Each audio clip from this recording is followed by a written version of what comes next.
Taking a deep breath, Jacob relished the crisp morning air as he drove in the final stake to set up his tent in the remote forest clearing.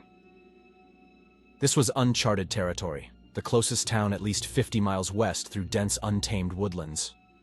He had heard hushed rumors at the local hunting supply store about the bountiful game in this secluded region, untouched by man. Determined to stake his claim, he packed his 4x4 and departed under the cover of night to avoid tipping off any competitive hunters, eager to explore the area before anyone else caught wind of it. The solitude and silence was exactly what Jacob had craved after a long season of crowded hunting trails and chatty novices constantly asking for advice. Out here, it would just be him and nature, the way he preferred it. He lived for these trips deep in the wilderness, away from the stress and noise of everyday life. As he gathered firewood and prepared camp, fond memories surfaced of past trips. The thrill of the 3-day hunt for a legendary 12-point buck he still reminisced about to this day, patiently tracking it through brutal conditions, or the time he woke up in his tent buried under a foot of pristine snow after a freak blizzard blew through during the night. Through it all, he embraced the tranquility these solitary trips brought, connecting his spirit to the natural world and energizing his soul. Over the next few days, a handful of fellow seasoned hunters began trickling into the remote region, wisps of campfire smoke rising in the distance announcing their presence. Jacob kept to himself mostly, exchanging only brief pleasantries as they crossed paths while scouting game trails. He recognized a couple of the men from past hunting competitions and conventions. Regardless, out here in the wilderness, he knew his decades of experience gave him an advantage. This was his domain. He knew he could out-track, outshoot, and out-hunt anyone that dared trespass on his newfound hunting grounds. On the third day, Jacob encountered a gruff, older man named Walt setting up camp under a rock overhang near a creek. They exchanged stories over coffee as dusk fell, speaking of past hunts and lessons learned over the years. Walt showed Jacob his weapon of choice, a custom-tooled longbow with intricate details carved into the limbs. He claimed he could take down prey just as cleanly as any rifle from twice the distance. His proficiency and passion reminded Jacob of his late grandfather, bringing a brief, comforting nostalgia. Before parting ways, the two men agreed to share any notable game sightings, hoping to avoid duplicated efforts exploring the vast new territory. The next day yielded better fortune for Jacob. After waking at the crack of dawn, he followed a herd of deer trails northward, where the forest transitioned to steep, craggy rock formations. Around midday, he spotted a robust buck grazing one cliffside nearly 100 yards away. Dropping to one knee, Jacob carefully lined up the shot in his crosshairs and steadied his breathing. He squeezed the trigger during a natural respiratory pause, taking down the buck with a clean headshot. It was a perfect strike. After field dressing the handsome buck, Jacob treated himself to grilled venison that night at camp, satisfied with his promising start. On the morning of the 5th day, Jacob was surprised to emerge from his tent and immediately notice an unusual stillness hanging in the crisp autumn air. The chatter of birds and critters he had grown accustomed to over the past few days was now strangely absent. Packing up camp, he set out towards a clearing he had discovered a few miles north, following a game trail that passed through it. But as he approached, Jacob detected rising smoke and knew something was amiss. Cautiously, he stepped out from the tree line, crossbow raised, only to be stunned by the sight before him. Somehow every hunter who had wandered into these woods was now congregated in this clearing, 20 men total. There was no possible way word could have spread. Yet here they all were, circled around a makeshift campfire preparing coffee and breakfast. Jacob scanned the group, recognizing some of the region's most revered hunters. There was Elena, the only woman, renowned for her marksmanship and steady hands. Raj, known for his creative trapping skills and ability to track in any conditions. And Olga, who moved through the forests like a phantom, using stealth and precision to take down prey. Approaching the strange scene, Jacob noticed tension radiating off many in the group as confrontational stares were exchanged. He kept to the perimeter, watching and listening. He knew all too well what could happen when rival egos collided out in the wilderness away from society. Something about this unplanned congregation filled him with dread, setting him on edge. His hand never strayed from the handle of his sheathed Bowie knife as he refilled his thermos, the coffee providing negligible warmth against the chill creeping up his spine. Jacob cautiously approached Raj, a brute of a man known for his volatile temperament. They had crossed paths before, resulting in a heated argument about hunting ethics that nearly came to blows. But today, Raj seemed preoccupied scanning the tree line, not even acknowledging Jacob's presence beside him. His pockmarked face was locked in a vengeful scowl. The intensity rolling off of him was palpable. Jacob thought it wise not to disturb the brooding giant and slipped away silently, uneasy about what pent-up rage simmered inside the man. Across the way, Jacob spied Olga sharpening a set of custom throwing knives, intricately engraved with ornate details along the blade and handle. Her reputation as a stealthy solo huntress preceded her. Rumor was she had been raised in a remote mountain village learning ancient tracking and combat skills. He had once witnessed her pin a playing card to a tree from 25 yards away using only a dagger. Olga glanced up, meeting Jacob's gaze, her eyes seeming to look right through him before returning attention to her arsenal spread across the ground without a word. Eventually, a few of the men began sharing whispered theories on what had drawn them all to this particular clearing on this particular morning. Some believed it was just an odd coincidence. Others hypothesized a possible shared human instinct had unconsciously summoned them here for an unknown reason. But regardless of how they arrived, the tense and ominous energy now surrounding the group was undeniable. Nervously they waited for what they did not know. After an hour of hushed small talk permeated by an undeniable tension, the crackle of a speaker system suddenly broke the silence from every direction, causing heads to turn in confusion. Without warning, an eerily cold, distorted voice projected through the forest from speakers strategically hidden high in the trees observing the clearing below. It delivered sinister news. This hunt they had all unwittingly stumbled into would now be a fight to the very last man standing. Hunter pitted against hunter. Chaos and panic instantaneously erupted as desperate shouts rang out while the twisted new rules and parameters were outlined over the loudspeakers. Frantically, some hunters dropped their gear and rushed to search for exits, but found themselves surrounded by dense, unforgiving forest in every direction. Mysterious, invisible barriers somehow prevented any escape attempts. After an hour of futilely combing the tree lines, reality sank in. There would be no escape from this nightmare. They were now players in a sadistic game, the prey hunted by an unseen predator. As the voice faded back into silence, a heavy dread settled over the clearing. The hunters left to contemplate their grim fate. Raj erupted in a fit of rage, overturning makeshift tables and throwing anything within reach. He screamed profanities into the sky, demanding the coward behind the voice show himself and settle this like real men. Spit flew from his mouth as veins bulged in his neck and forehead. No one dared get near him during the violent tantrum.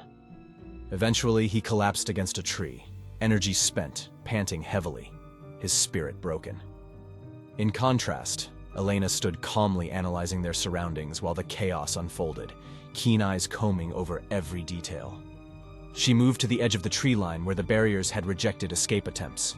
Meticulously, she felt along the invisible divide, searching for any weakness or flaw to exploit. But the technology held fast.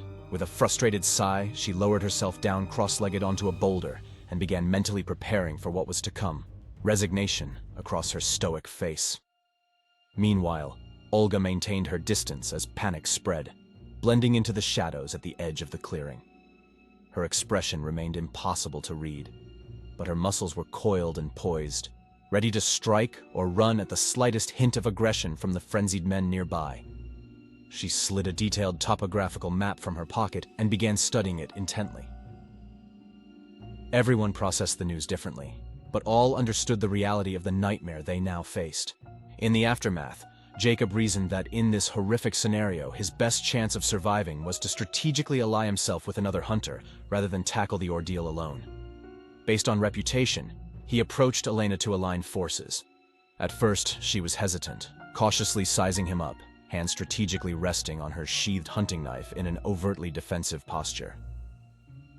But eventually, she seemed to acquiesce that pooling their complementary skills and resources improved both their odds in this twisted game.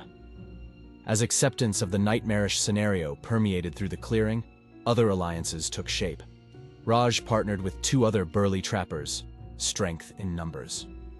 The usually lone wolf Olga maintained her distance as always, sticking to the tree line, trusting no one.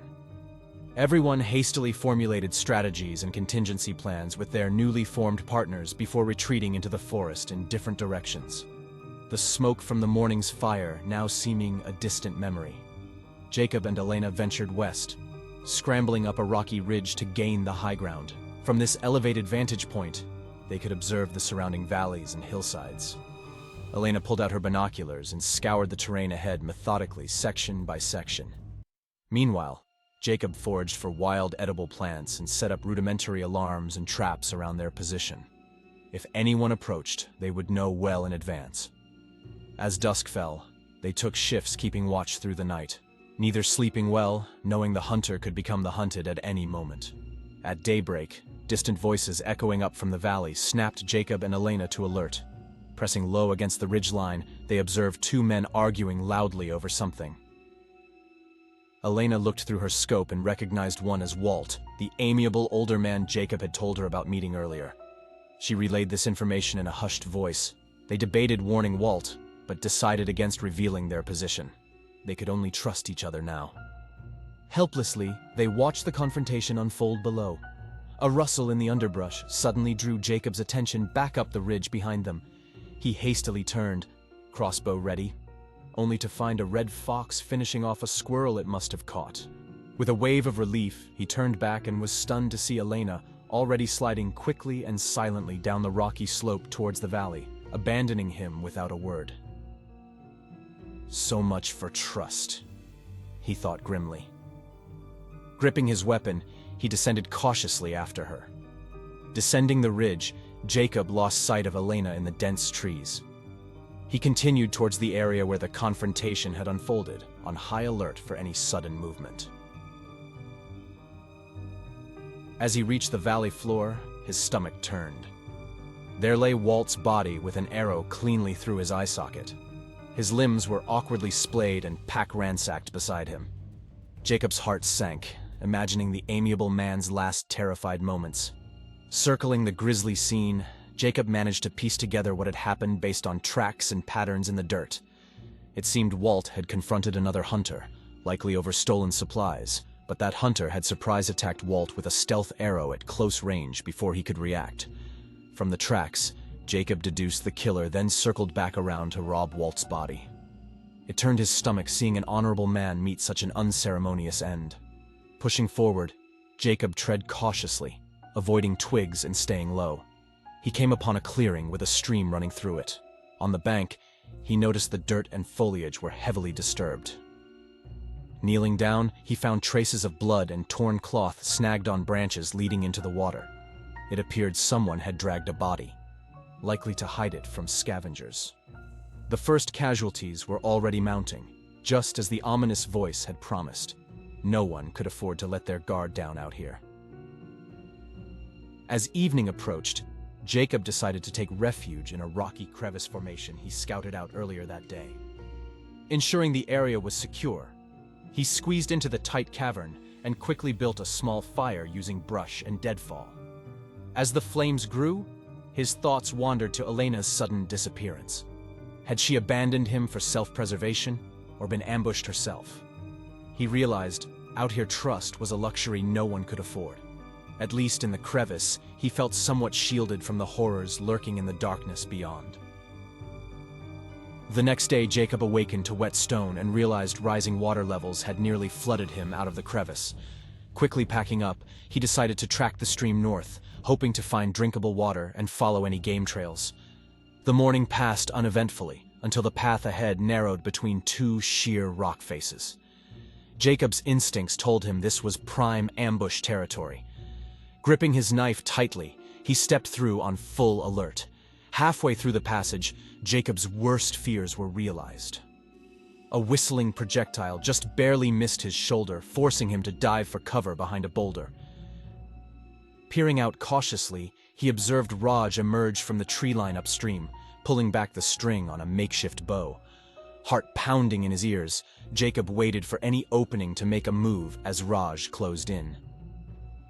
As Raj drew back to launch another arrow, Jacob burst from cover, closed the gap, and tackled Raj to the ground viciously. The two men became locked in frantic hand-to-hand combat, rolling dangerously close to the stream's edge. With a final forceful blow to Raj's throat, Jacob staggered to his feet just as Raj tumbled into the rapids and was swept away out of sight, his bow left lying on the bank.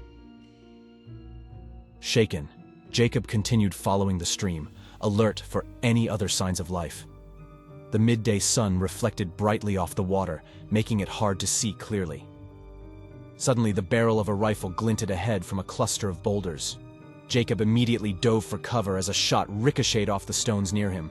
He crawled swiftly away and then circled back behind the shooter. As the man rose and peered out over the rocks, Jacob ended the threat with a quick arrow through the back of his head. He then cautiously claimed the man's rifle and ammunition. Out here, it was kill or be killed.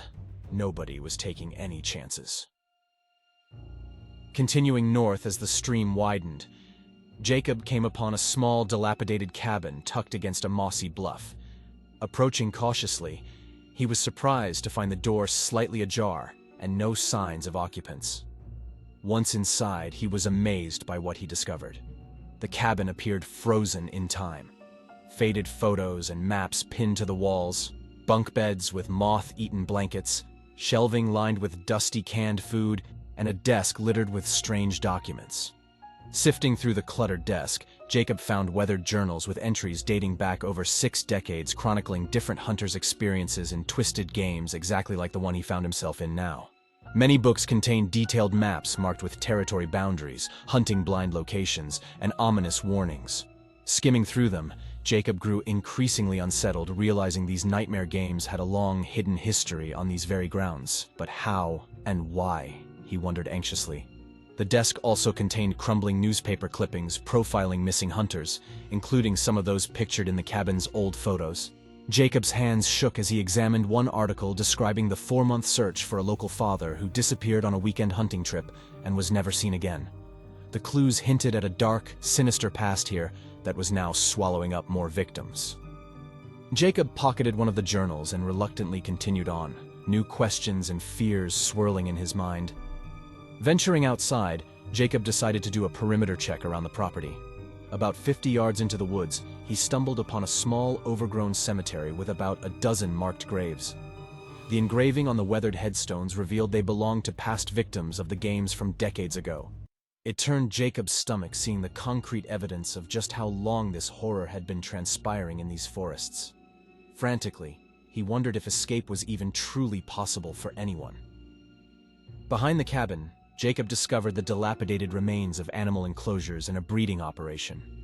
Rifling through mildewed documents in the attached office, it appeared someone had been intentionally introducing and crossbreeding foreign predator species in the area for decades to create a controlled hunting environment. The scope of what Jacob uncovered chilled him to the bone. Using the cabin's journal, Jacob identified a creek leading to a secluded valley where he could refill his water and potentially hunt. Along the way, he took notice of various traps and alarm systems rigged throughout the forest, suggesting at least one other hunter or group had done their homework on the terrain. He gave them a wide berth, but appreciated the ingenious designs. At dusk, Jacob picked up 2 other men's voices downstream near his destination. He quietly approached and observed them. One older and one college-aged, likely a father-son pair. They were roasting a small animal over a fire, voicing hopes it would sustain them until they could find a way out. Though they seemed harmless, Jacob knew appearances meant nothing in this place. Trust could prove fatal. He decided to wait and monitor them from the shadows, eavesdropping for any useful information. As darkness fell and the pair slept, the older man's whimpering abruptly woke his son. He desperately pleaded for mercy and forgiveness, seemingly trapped in a nightmare. The young man attempted to console him, but the pitiful sounds carried on. His cries echoed Jacob's own concealed fears of what haunted dreams awaited him each night in this forest. But the echoing pleas also represented opportunity. The time to strike this distracted pair was now. And so Jacob enacted a cold, utilitarian betrayal, emerging from the shadows to quickly dispatch the vulnerable men, driven by self-preservation. He took only their hunting knife, rifle, and remaining food rations before disappearing into the night, the wretched cries now silenced. Jacob trekked a few miles further following the creek before settling down to rest. He ate a bit of the food stolen from the men, but it turned to ash in his mouth. While logically he knew he did what was necessary, visions of the young man crying over his slain father haunted him. Sleep did not come easy as he lay gazing at the stars between the swaying pines above, wondering if he was becoming the very monster he feared.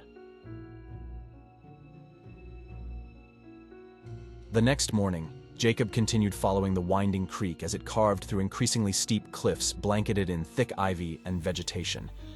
The sound of rushing water echoed off the towering rock faces surrounding him. He tread cautiously, attentive to loose rocks or slick moss that could send him tumbling over the edge to the rapids below. After roughly 2 miles, Jacob came upon the partially collapsed wooden entrance to what appeared to be an old mine tucked within the rock face. Approaching slowly, he could see the first few yards of timber framing had rotted and splintered, causing rubble to block the main cavern entrance. However, a small opening on the left side allowed Jacob to turn sideways and squeeze through into the damp, musty shaft within. Striking a match, he found deteriorating wooden supports, overturned minecarts, and rusted tools strewn haphazardly about.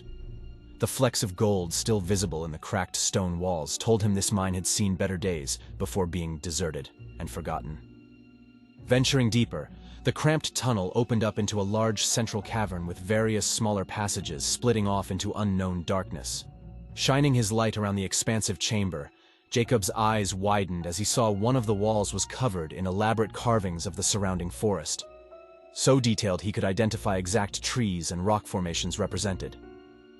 Another wall contained primitive carvings of men hunting one another in gruesome fashion. A rudimentary calendar with weeks ticked off in groups of 5 was also etched, tracking the days past. Realization struck Jacob. Another tragic victim must have sought refuge here just as he had.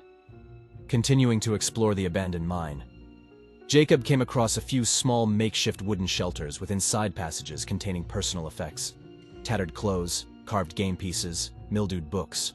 One even held a weathered journal that, upon inspection, contained a first-hand account from another hunter forced into the same deadly game decades prior.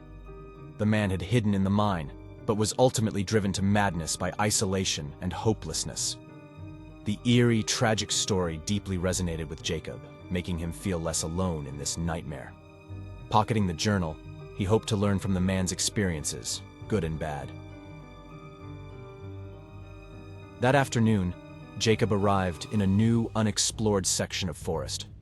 But suddenly, dark, ominous clouds rolled in, followed by rumbling thunder in the distance. As rain began pelting down, he rushed to take cover under a rocky overhang just as the skies unleashed a heavy, relentless downpour. Icy water flowed down the natural drainage, quickly pooling around Jacob's feet. Flash floods and mudslides now posed a real danger in the craggy peaks and valleys here.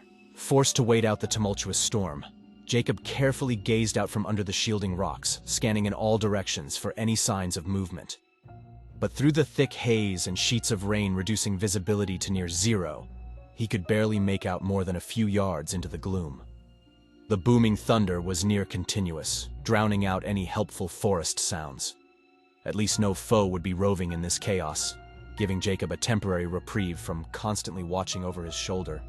However, he knew the storm's concealing cloak also provided perfect cover for anyone wanting to ambush him here as the rains drowned out approach sounds. He remained on high alert, ready to react defensively at the slightest indication of a threat. After almost 2 grueling hours, a brief lull in the raging downpour gave Jacob an opportunity to cautiously creep out and refill his water stores from the fresh-running rivulets, as well as forage for any edible moss, mushrooms, or plants washed up by the sloshing water. But as he returned to the overhang sanctuary, Jacob realized with dread that he was not alone. A dark silhouette sat obscured just inside. Gripping his knife tightly, Jacob called out firmly but calmly, asking whether the stranger was simply seeking refuge from the storm as he was. In response, only stillness and silence. The obscure outline did not appear overtly threatening, but Jacob knew that meant little. Sensing no better options, he reluctantly sat back down across from the silent figure, both keeping perfectly still as the piercing rains resumed around them. When Jacob awoke the next day, the tumultuous storms had fully passed, and warm, brilliant sun shone down, quickly baking away the previous day's saturating dampness.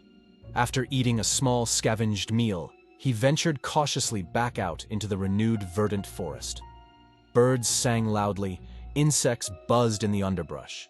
It seemed nature had already forgotten the prior day's watery chaos.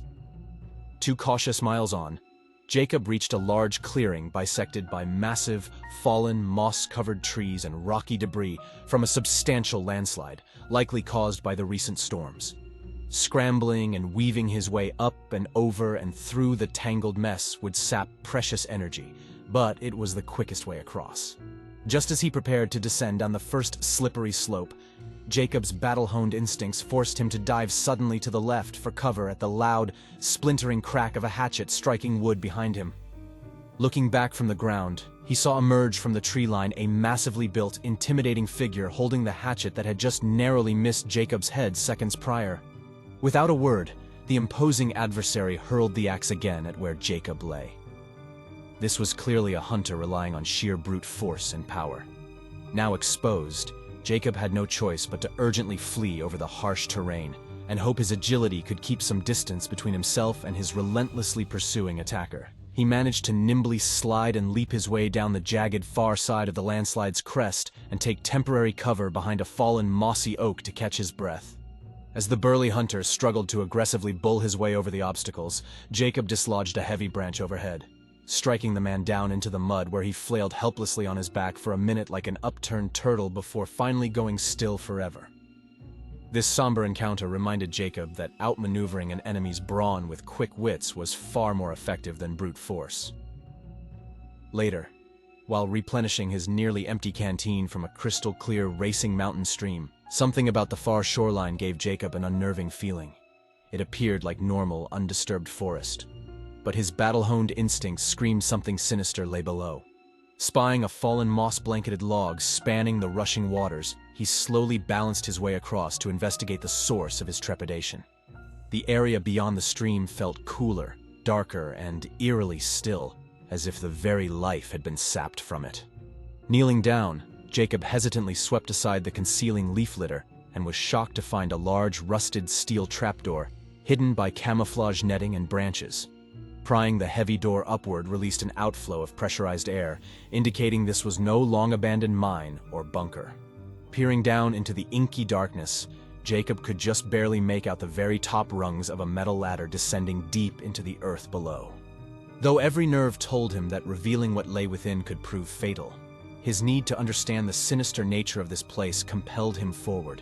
Against his better judgment, Jacob carefully lowered himself onto the ladder and descended over 50 feet into a sterile underground complex of concrete tunnels and rooms. The sleek metal hallways and sophisticated surveillance equipment he emerged into looked like something straight out of a spy film. He realized he had accidentally stumbled upon some type of active, operational nerve center concealed beneath the killing grounds above. Detailed tracker maps of all hunter movements, footage from hidden drones observing the dim forest, stockpiles of weapons and supplies. Someone was not only monitoring the twisted game from below, but controlling it with meticulous coordination. Slipping silently as a specter through vent ducts and dim passageways, Jacob overheard garbled discussions from the control rooms about releasing the enhanced apex predator subjects into the forest and strategically dosing water sources. This was a methodically orchestrated extermination effort, he realized with cold dread. Just then, multiple hidden cameras suddenly rotated to focus directly on Jacob's position, red lights blinking ominously. His pulse raced as adrenaline flooded his system. There was no going back now. Gripping his knife tightly, He steeled his nerves and descended further into the gleaming, sterile complex, determined to confront whoever was behind this horrific, evil game. Jacob slipped unseen through the ominous underground complex, evading surveillance and security patrols. He soon discovered prison-like holding cells containing emaciated prisoners, likely past contestants or those who discovered the operation. Jacob hardened his resolve. These twisted games ended today. Through an air duct, he overheard two technicians discussing transporting captives to something called Zone B for reconditioning. But the sedated prisoners could just as easily be new, unwilling contestants. Forming a plan, Jacob ambushed and incapacitated a lone guard, stealing his uniform and keycard. He made his way to the lab facility covering his face to obscure his identity. There he discovered Dr. Mercer, the man whose journal had provided hints of this place. Strapped to a gurney, barely clinging to life and sanity, Mercer gave Jacob the master code to override the compound's security systems before whispering, "Kill me," as his final request. Jacob reluctantly obliged, granting the broken man mercy. Jacob triggered lockdown, trapping the technicians inside. At the communications center, he broadcast a looping message urging captives to revolt against their captors within. Chaos erupted inside the complex as prisoners overwhelmed the operators. Through the pandemonium, Jacob escaped to the forest undetected. Though tempted, he did not hesitate or look back. There was only one target now, the orchestrator. Using the detailed maps from Dr. Mercer's journal, Jacob navigated his way through the valley to the cliffside overlook that housed the orchestrator's hidden observation post. As expected, there he found a lone figure intently watching a wall of security monitor feeds, coldly coordinating the chaos unfolding in the game below. When confronted, the orchestrator made no effort to deny his role as sole mastermind behind the sadistic games. His deformed lips curled into a slight grin as Jacob demanded answers for the senseless brutality and loss of life. Calmly, he explained he was simply an artist creating his life's masterpiece upon the ultimate canvas, the depths of the human soul. Appalled by the delusional justification, Jacob charged forward to apprehend the architect of this evil, but found himself quickly disarmed and firmly restrained face down against the cold metal floor. Cackling softly, the orchestrator hovered over Jacob, savoring his position of total control. He slowly pressed a switch on the control panel, issuing the command to fill the forest valley below with lethal nerve gas to efficiently reset his human materials for the next round of games.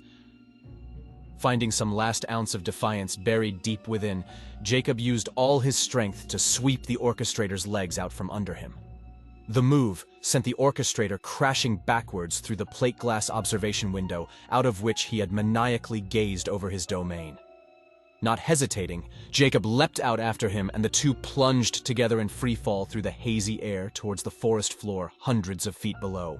Mere seconds before impact, Jacob managed to maneuver himself atop the orchestrator's body, using the crazed man to cushion his own fall. They slammed into the unforgiving earth with a sickening thud. Only Jacob rose, battered but alive. Looking down, he saw the orchestrator's face was twisted and shattered like his delusions of grand artistic vision. As sirens began sounding from the chaotic uprising erupting in the burning compound below, Jacob dragged the orchestrator's motionless body to the observation post. There he set the cabin ablaze with the orchestrator inside, torching the physical representation of the sadist's twisted art once and for all. It was finally finished. It had been 2 months since Jacob stumbled from the forest, the sole survivor of the orchestrator's twisted games. Though he had exposed and destroyed the compound, the things Jacob endured still haunted his restless nights. He withdrew from society, gazing out the window of his small apartment, reliving each face lost in those shadowy woods. Their voices echoed in his mind, crying out for mercy or redemption. Forgiveness he could never grant them. By cooperating with authorities, every detail of the hunting grounds was now public. The holding cells, human experimentation, disposal sites, the horrific truths no one had believed. It was a small consolation. Jacob knew he would never truly escape the memories. The ghosts would follow wherever he went. Most horrid were the visions of those Jacob had betrayed and murdered himself under the guise of self-preservation. Their final moments played out in his mind on repeat. With each passing day, the weight of remorse grew heavier upon his soul. He began to question if he even deserved to have survived. Would these ghosts ever grant him the peace that eluded him? Ultimately, Jacob realized the only path forward was to honor the fallen by sharing his first-hand experience publicly. No one else could ever fully understand what inhumanity festered beneath the forest's tranquil veneer. If his accounts could prevent even one more unsuspecting person from vanishing into that darkness, it would redeem his survival and exorcise his demons. And so, Jacob reluctantly became a public figure, chronicling every chilling detail to raise awareness. Believing openness was the only way to end the exploitation of innocence and concealment of evil. The road ahead would be long and trying, but each small victory gave Jacob hope that the light of truth could prevail over the shadows of deception. He had walked that dividing line between life and death, and now would dedicate himself to pushing humanity towards the light.